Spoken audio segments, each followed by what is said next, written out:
நீங்கள் இன்றைக்கி ஆரம்பிக்கக்கூடிய தர்மம்லாம் எதை நோக்கி இருக்குது அப்படின்னா, கொஞ்சம் கொஞ்சமாக கொடுக்குறீங்கல்ல, மொத்தத்தையும் வாரி வாரி கொடுக்கணும் ஒரு கட்டத்துக்கு மேலே. அப்போ தான் இறைவனாக முடியும். இத்தனோண்டு உட்காந்துட்டு இங்கே உட்காந்துட்டு நான் இறைவனாகலை ஒன்றும் கொடுக்கல, நான் எங்கே போய் இறைவனாகிறேன்? இறைவனோட வேலை என்ன? பாகுபாடு இல்லாமல், பார்ஷியாலிட்டி இல்லாமல் வேண்டிய அனைவருக்கும் எங்கெங்கிருந்து எவரெவர் கேட்பினும் அங்கங்கிருந்து அருள் அருட்பெரும் ஜோதி. எங்கிருந்து எவன் எதை கேட்டாலும் அங்கே அப்படியே கொடு. அதான தத்துவம். எச்சோதனையும் இயற்றாது எனக்கே அச்சோ என்ற அருளி அருட்பெருஞ்சோதி. என்ன மாதிரி வார்த்தை பாருங்க. எச்சோதனையும் இயற்றாது எனக்கே அச்சோ என்ற அருளி அருட்பெருஞ்ச. வள்ளலாரோட கியூட்டஸ்ட் திங்க அதான். எப்படி எழுதியிருக்கிறார் பாருங்க. எந்த சோதனை எனக்கு வைக்காம எங்கள் அப்பா அருட்பெருஞ்சோதி ஆண்டவர் அச்சோன்னு கொடுத்தாராம். என்ன மாதிரி வார்த்தை போட்டிருக்கிறாரு பாருங்க. ஐயோ பாவம் நம்ம புள்ள, இவனை எப்படி நம்ம விட்டுறதுன்னு சொல்லி பாஸ் பண்ணி விட்டாராம், கிரேஸ் மார்க் போட்டு. ஞான சம்பந்தர், மாணிக்க வாசகர் இவங்கெல்லாம் பயிற்சி பண்ணி பாடல்கள் எழுதி கஷ்டப்பட்டு உட்காந்துருந்தா நம்ம அழுதழுதே மொத்தத்தையும் வாங்கிட்டாப்புல. என்ன மாதிரியான ஆள் பாருங்க. கருணை எப்படி எழுதுறாரு? அது காரணம் என்ன? நான் பயிற்சி பண்ணல, ஒன்றும் பண்ணல, எப்பயாவது டைம் பாஸ்க்கு பண்ண. பட் அதெல்லாம் என்னை ஏற்றலை. ஏறாத நிலைமிசை என்னை ஏற்றிவிட்டது யாதெனில் தயவு அப்படிங்கிறார். தயவுனா என்ன அர்த்தம்? அதுக்கு பேரு என்ன மாதிரி வார்த்தை? ஏறாத உயரத்துக்கு என்னை ஏற்றி விட்டுச்சு. நான் பூமியில் இருக்கேன், மேலேருந்து எங்கள் அப்பா அருட்பெருஞ்சோதி ஆண்டவர் ராமலிங்கம் அப்படின்னு கூப்பிட்றாராம். எங்கேருந்து? பூமிக்கு மேலே வேற வெளி, அந்த வெளிகளுக்கு மேலே வேற வெளி, அப்புறம் துரியம் வரைக்கும் போகும். துரியத்துக்கு மேலே எத்தனை துரியம்? ஜீவதுரியம், பரதுரியம், சிவதுரியம். அதுலேயே அத்தனை கடவுளர்கள் இருக்காங்க.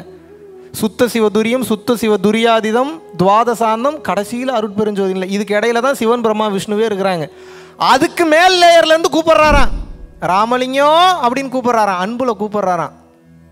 அத்தனை உலகத்துக்கும் கேட்குதான், என்னடா அருட்பெருஞ்சோதி ஆண்டவரே ராமலிங்கன்னு கூப்பிட்றானா, எவன்டா அந்த ராமலிங்கன்னு சொல்லி எல்லாரும் கீழ் உலகத்தை நோக்கி பார்க்குறாங்களாம். இவ்வளோ பெரிய தகுதி எப்படி அவருக்கு எழுதியிருக்கிறாருங்க? வள்ளலார் எழுதியிருக்கிறாருங்க, நான் சொல்லலை, அவர் தான் எழுதியிருக்கிறார். இவ்வளவு பெரிய ஆற்றல், இவ்வளவு பெரிய அந்த ஐடென்டிஃபிகேஷன் அந்த வள்ளல் பெருமானுக்கு எப்படி கிடைச்சது? கருணை. எதனால் கிடைத்தது? எதனால் கிடைத்தது? கருணை, கருணை, கருணை. எத்தனை வருஷம் நீங்கள் உட்காந்து எத்தனை கோடி ரூபா சொத்து சேர்த்தீங்கனாலும் ட்ராப் ஆஃப் கருணை உங்கள்கிட்ட இல்லைன்னா, சத்தியமாக சொல்கிறேன், உங்கள் பிறவி அடுத்த பிறவி ரொம்ப மோசமாக இருக்கும். நீங்கள் எதை சேர்த்து வைக்கிறேன்னு நினைக்கிறீங்க? நீங்கள் கோடி கோடியாக சேர்த்து வைக்கிறத பற்றி கூட இப்போ பேசலை. மாதம் வெறும் 20,000 தான் சம்பாதிக்கிறேன், இதை எடுத்து எங்கே நான் போய் வெளியே கொடுக்குறது அப்படி நினைக்காதீங்க. 20,000 சம்பளமாக இருந்தாலும் உங்களுக்கு இருக்கக்கூடிய ஏகப்பட்ட பிரச்சனை. அந்த 20,000த்தில் நீங்கள் ஒரு 1000 ரூபாய் எடுத்து வெளியே கொடுக்கும்போது தான் சில பல பிரச்சனைகள் முடிகிறதுக்கு உண்டான சொல்யூஷனே இறைவன் கொடுப்பார். இறைவன் எதை பார்க்குறாருன்னா, அடுத்தவனுக்கு உதவக்கூடிய குணம் இவனுக்கு இருக்கான்னு தான் பார்க்குறாரு. கொடுக்கறத வச்சே ஒருத்தனுக்கு உதவி பண்ண மாட்டீங்க அப்படின்னா புதுசாக உங்களுக்கு எப்படி கொடுப்பார்? யோசிப்பாரா மாட்டாரா? யோசிப்பாரா மாட்டாராங்க? நீங்கள் கொடுக்குறீங்கல்ல, கொடுக்கக்கூடிய விஷயம் பணம் மட்டும் நான் சொல்ல, எல்லாத்தையும் சொல்கிறேன். தெரிஞ்ச அறிவை கொடுங்க, தெரிஞ்ச பொருளை கொடுங்க, சத்தியத்தை ஷேர் பண்ணுங்க, உங்களுக்கு தெரிஞ்ச விஷயங்களை ஷேர் பண்ணுங்க. வாரி வாரி கொடுத்துக்கிட்டே இருங்க. கொடுக்கணும். நீங்கள் நான் உங்க கொண்டு வந்து பரம்பொருள் ஃபவுண்டேஷன் கொடுங்க நான் சொல்கிறேன். நான் என்ன சொல்கிறேன்? உங்கள் கையால், உங்கள் ஏரியாவில் உங்களுக்கு யாருக்கு பிடிச்சிருக்கோ அவங்களுக்கு கொடுங்க. இப்போ நீங்கள் கனடா மாதிரியான ஊருக்கெலாம் போனீங்கன்னா நீங்கள் யாருக்கு ஹெல்ப் பண்ணணும்னு நினச்சாலும் ஹெல்ப் பண்ண முடியாது. ஏன்னா அவனுங்களே கோடீஸ்வர கண்ட்ரி தான். யாருக்கு போய் ஹெல்ப் பண்ணுவீங்க? இந்தியாவிலலாம் அதுக்கு வாய்ப்பு இருக்குது, பயன்படுத்திக்கணும். இறைவன் அளவு கடந்த பொருளை ஏன் உங்களுக்கு கொடுக்கின்றார்? நீ எதை தெரியுமா சேர்த்து வைக்கிறீங்க? அளவு கடந்து சொல்லட்டுமா? வெளிப்படையான ஒரு உண்மையை சொல்லட்டுமா? இயற்கை வளத்தை அபகரித்து வைத்துள்ளீர்கள். மலேசியன் ரிங்கெட்ஸாக இருக்கட்டும், இந்தியன் ருபீஸாக இருக்கட்டும், யூஎஸ் டாலர்ஸாக இருக்கட்டும், கெனடியன் டாலர்ஸாக இருக்கட்டும், குவைதி தினார்ஸாக இருக்கட்டும், ஆஸ்திரேலியன் கரன்சியாக இருக்கட்டும், ஹாங்காங் கரன்சியாக இருக்கட்டும், எந்த நாட்டு கரன்சியாக இருந்தாலும் பேப்பர் தானே.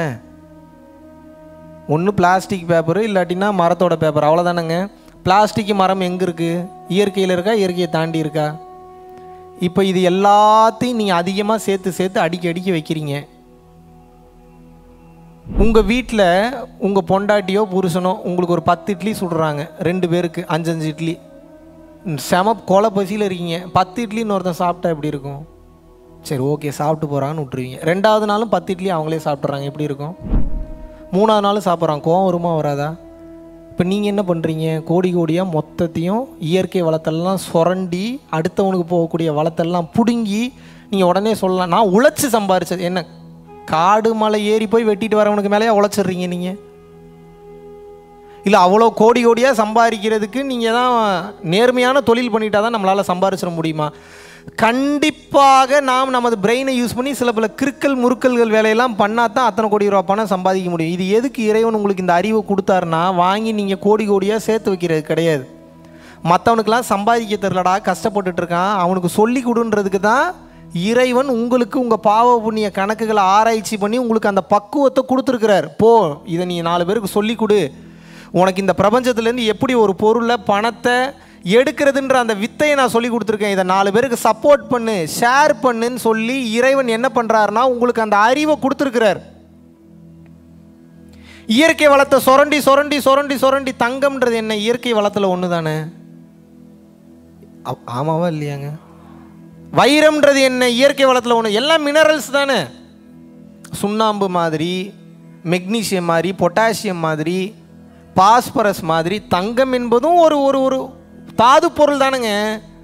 என்ன அது கொஞ்சம் ரேராக கிடைக்கின்றனால வேல்யூ ஏற்றிட்டாங்க, அவ்வளோதான். தங்கத்து மேலே இப்போ உங்களுக்கு ஆசை வந்துருச்சு. இப்போ என் கேள்வி என்னென்னா, அளவுக்கு அதிகமாக தங்கமோ அளவுக்கு அதிகமாக வைரமோ அளவுக்கு அதிகமாக உணவோ அளவுக்கு அதிகமான பொருளோ அளவுக்கு அதிகமான பணமோ அதிகமாக சேர்த்து வச்சுருந்தீங்களா தோஷமா தோஷம் இல்லையா? அவ்வளோதான் என் கேள்வி. ஏன் தோஷம்? அது இன்னொருத்தனுக்கு போய் சேர வேண்டியதுங்க. நீங்கள் பிடிங்கி பிடிங்கி வச்சுக்கிறீங்க. அளவுக்கு மிஞ்சினால் அமிர்தமே நஞ்சுன்ட்டாரு.